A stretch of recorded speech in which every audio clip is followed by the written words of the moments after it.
Carl Snowden. City makes progress toward diversity, inclusiveness.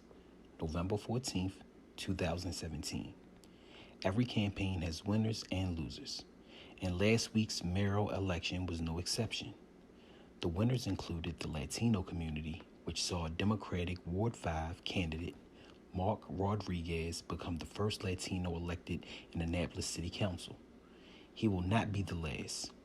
As the city demographics change, so will political complexion of the city council. The next city council will have 3 African American women and a Latino. Representative government is a good thing. I am always reminded of the joke former U.S. Senator Barbara A. Milowski would tell. You either have a seat at the table or you're on the menu.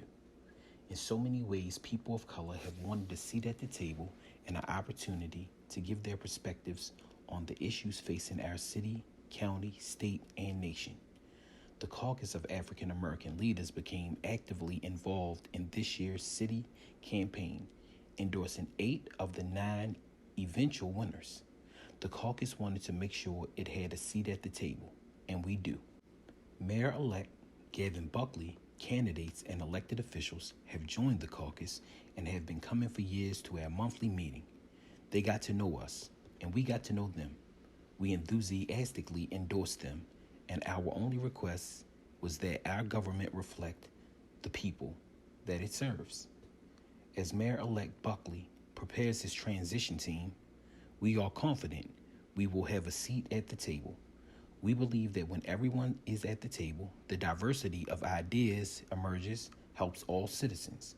When the caucus of African American leaders first advocated that police officers be required to wear body cameras, there was some resistance. Today, both the police and the citizens applaud our efforts.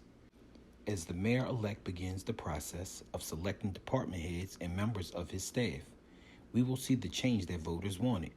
We will see an inclusionary administration. I've had the privilege of serving in government in many capacities.